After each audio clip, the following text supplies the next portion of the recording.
Жәннаттың қалаған есігінен кіретін әйел. Әйел 5 уақыт намазын оқып, Рамазан айында оразасын ұстаса, ар-намысын сақтаса және күйеуіне бағынса, оған жәннаттың қалаған есігінен кірсін делінеді. Хадиске түсіндірме. Әзірет Абу Уммадан жеткен риуаятта былай делінеді. Пайғамбарымызға бір әйел кісі келеді. Қасында 2 кішкентай баласы бар. Біреуін арқасына мінгізіп, екіншісі қолына жетектеп тайтайып басқызып жүр. Осы оқиғаға куә болған пайғамбарымыз саллаллаху алейхи уассалам, олар 9 ай 10 күн толғатып дүние сәби әкеледі.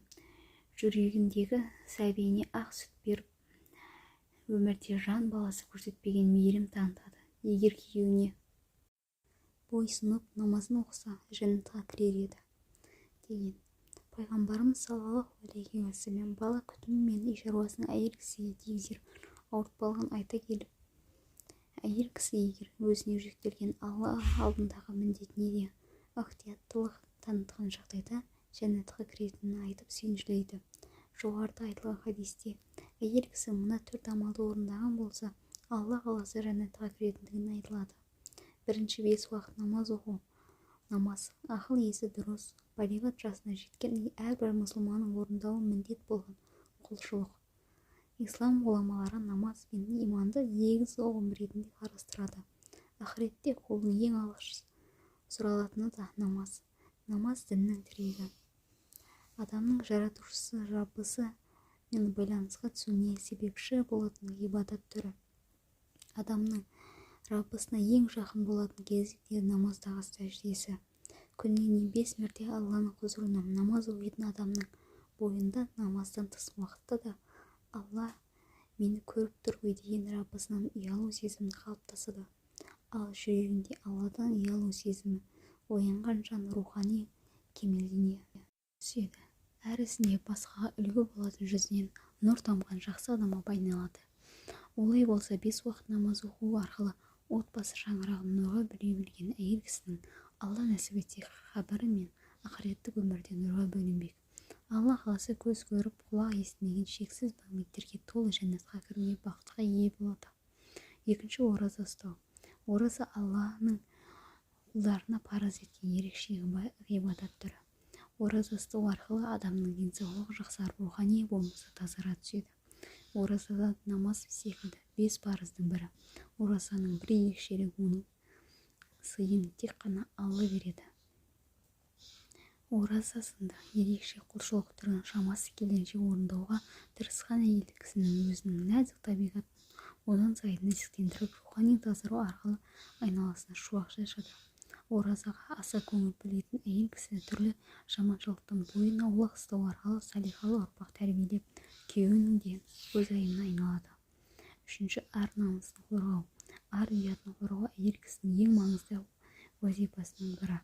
Бұл мәселеде әйел кісі өте мұқият болған жөн. Ар-ұят әйел кісінің бойындағы көркі. Бұл көркі әйел кісі тек қана некелі күйеуімен бөлісуі тиіс. Әйел кісінің басқа еркекпен қалымсыз сөйлеуі, ашық-шашық киінуі, көзі мен құлағын қарамнақ демауы түбі ұят іске әкеп соқтыруы мүмкін. Ал күнәнің батпағына малынып өмір сүру мүмін әйелге жараспайтын іс. Мүмін әйел барынша күнәдан бойын аулақ ұстап, кіршіксіз таза өмір сүруге ұмтылған жөн. Пайғамбарымыз саллаллаху алейхи уассалам, кімде-кім маған 2 жағы мен 2 аяғының арасына қатысса, кепілдік берсе, мен де оның жұмаққа кіруіне кепілдік боламын деген хадисі арқылы ар-ұят шеңберінен шықпай ғұмыр кешкен мүмін ер мен әйелдің шексіз ғаметтерге толы жәннатпен сенжідейді. Төртінші, күйеуіне бойсыну. Ислам діні отбасылық өмірдің баянды болуына қатты маңыз береді. Сол үшін арнайы қағидалар тағайындап, ерлі-зайыпты жандарға белгілі міндеттер жүктейді. Отбасылық өмірде шаңырақтың шайқалмас үшін ерлі-зайыптылардың әрбір өздері тиесілі міндеттерін орындауы тиіс.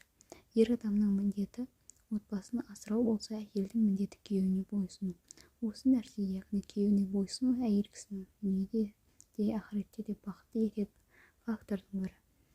Міне, осы нәрсені ескерген жөн. Әйел кісі ерінің Алланың өміріне қарсы келетін талаптарын орындауға міндетті емес.